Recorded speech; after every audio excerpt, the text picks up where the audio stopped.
Azure Blob Storage is a service optimized for storing massive amounts of unstructured data, such as text or binary files.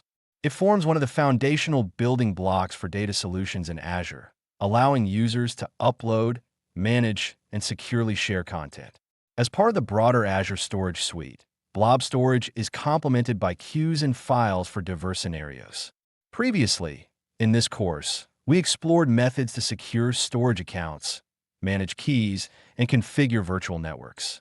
Building on that, we now focus on creating and configuring containers, which serve as logical groupings for blobs within a storage account.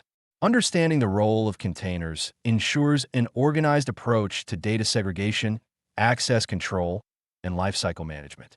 Containers act as subdirectories within a storage account, providing a means to group similar data resources. Each container holds one or more blobs, organized in a flat structure. In Azure, a container name must be unique within the storage account and comply with DNS naming rules. Default configurations enable basic read and write operations, though advanced parameters can be set to align with organizational policies. When configuring containers, administrators must consider access levels, network restrictions, and redundancy settings. These configurations become crucial for ensuring data availability and security, especially in environments that deal with large volume data processing or sensitive files. Consistent naming and hierarchical organization help maintain clarity when scaling storage solutions. Creating a container in the Azure portal begins with selecting or creating a storage account. Under the Containers section within the account, administrators can initiate a new container by specifying a name and desired access level: private, blob, or container.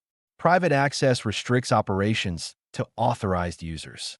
Blob-level access allows the public retrieval of blobs, but not the container listing. Container-level access permits anyone to view the container's content.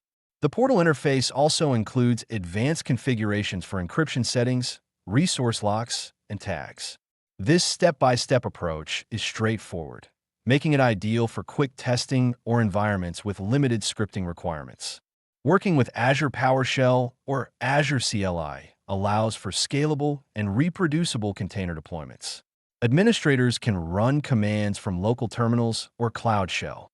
For instance, using Azure CLI, they would first sign in with AZ login AZ storage container create / account name storage account name / name container name / public access. Off the command creates a new container with restricted public access. Advanced features, such as setting access policies or applying tags, can also be scripted for consistency across multiple environments.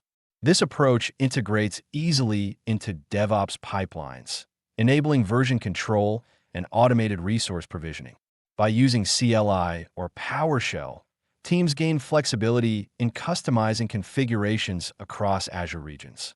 Access levels for containers dictate how the stored content is shared. Azure offers multiple models, including the default private access, shared access signatures, SAS, and role-based access control, RBAC. Private containers require user authentication or authorized tokens to retrieve data.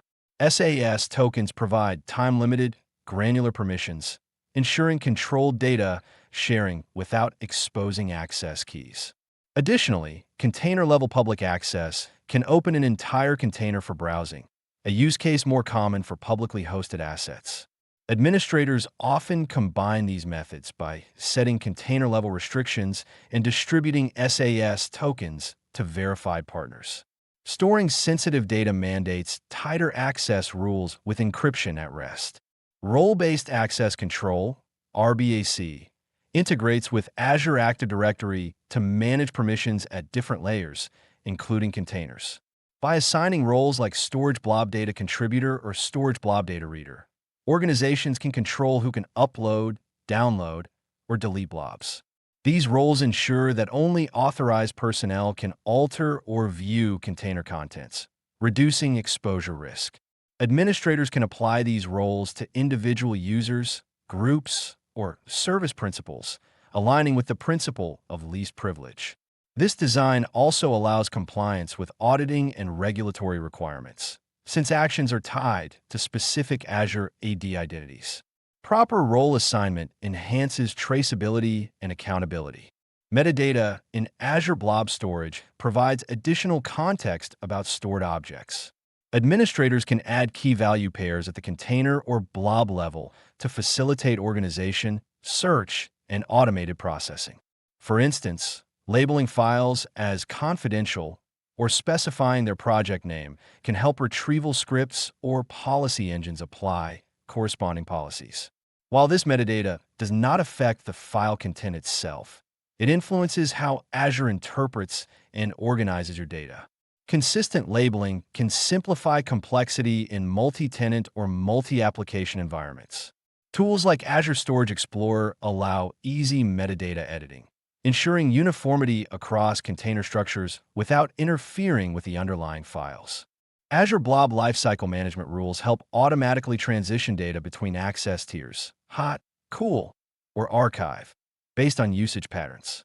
Administrators can set conditions that move or delete blobs after a specified period, optimizing cost and performance. For example, logs over 30 days old can move to the cool tier, or rarely accessed files can migrate to archive.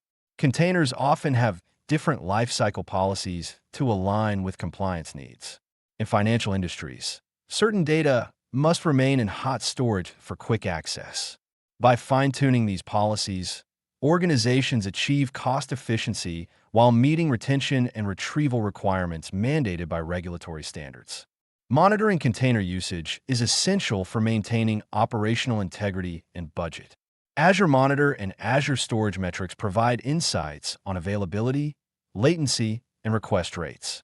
Administrators can set up alerts to trigger when metrics exceed defined thresholds, indicating potential security issues or performance bottlenecks.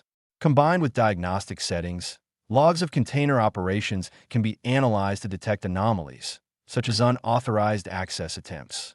In large-scale deployments, advanced observability tools like Azure Monitor for Containers can correlate data across services.